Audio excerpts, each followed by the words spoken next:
बिस्मिल्लाहिर्रहमानिर्रहीम, अस्सलाम वालेकुम। आज के इस वीडियो में हम डिस्कस करेंगे कि अठरा की क्या हकीकत है।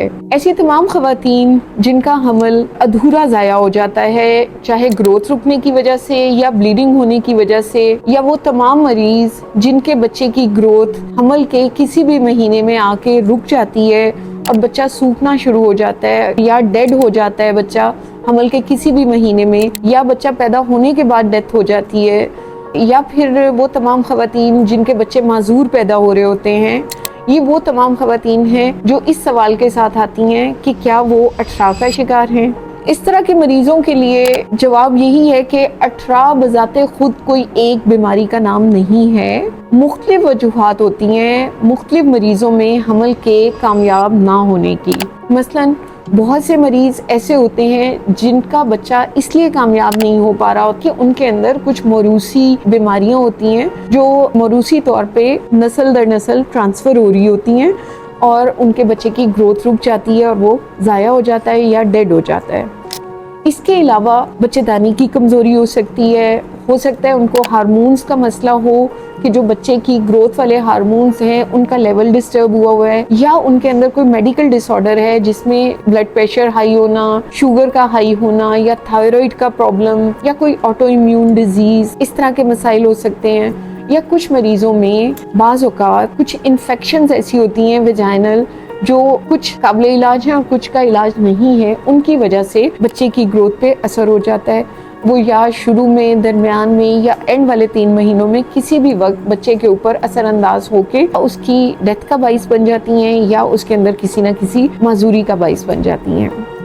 अब देखना ये है कि अठरा लेबल लगाने से पहले हमें कुछ टेस्ट कराने हैं। ये एक मेडिकल की टर्म नहीं है अठरा, और ये खुद बजाते खुद कोई एक बीमारी का नाम नहीं है। हर वो मरीज जिसकी प्रेगनेंसी का आउटकम रिजल्ट अच्छा नहीं आ रहा, मुख्तलिफ मसाइल का शिकार हो रही है वो प्रेगनेंसी, और रिजल्ट मीन्स के आउटकम बेबी आपको सेहतमंद नहीं मिल रहा, या वो कच्चा हमल ज़ाया हो रहा है, या वो वक्त से पहले पैदा हो रहा है, या वो हमल के किसी भी महीने में डेड हो जाता है, या बच्चा पैदा होने के फ़ौरन बाद या कुछ दिनों तक उसकी डेथ हो जाती है, या वो किसी माजूरी के साथ पैदा हो रहा है, तो ऐसी तमाम ख़वातीन इस खौफ का शिकार हो जाती हैं कि शायद वो अठरा का शिकार हो गई हैं। तो इन बहनों से, इन मरीज़ों से गुजारिश है कि इस तरह से खौफजदा होने से वो इस जंग में नहीं जीत सकती, अठरा की जंग में। इस खौफ से बाहर आने की ज़रूरत है। बच्चे के या हमल के कामयाब ना होने की मुख्तलिफ वजूहात हैं,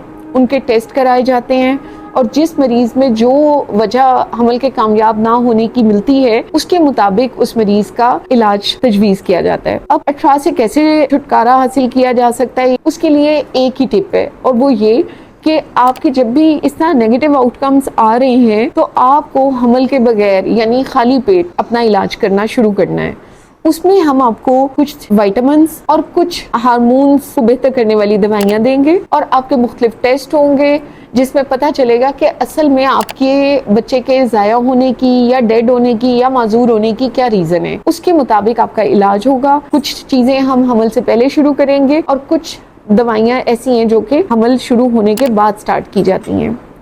तो प्री प्रेगनेंसी एक सिटिंग या एक विजिट अच्छी गायनोकोलॉजिस्ट के साथ ज़रूर करें, अपने मुकम्मल टेस्ट कराएं, और जो डॉक्टर दवाइयाँ आपको तजवीज़ करें उसके मुताबिक अपना इलाज शुरू करें। आज के लिए टेक होम मैसेज यही है कि आप एक अपने जहन को इस खौफ से आज़ाद करें कि अठरा कोई ऐसी बीमारी है जिसका इलाज मुमकिन नहीं। मैंने जितनी वजूहात बताई हैं अठरा की, उनमें ज़्यादातर ऐसी हैं जो काबिल इलाज हैं, सिवाय क्रोमोसोमल प्रॉब्लम्स के। जो मौरूसी चीज़ें हैं उनको हम करेक्ट नहीं कर सकते मेडिसिन से, लेकिन बाकी सारी चीज़ें करेक्टेबल हैं। इन चीज़ों का अगर टाइम पे इलाज हो जाए तो आप एक कामयाब हमल के साथ आपको सेहतमंद बच्चा, जिंदगी वाला, सेहत वाला अल्लाह ताला ज़रूर अता करेगा। उम्मीद है सब कंसेप्ट क्लियर हो गया होगा आपका। अगर फिर भी कोई क्वेश्चन पूछने हो तो आप कमेंट सेक्शन में पूछ सकते हैं। शुक्रिया।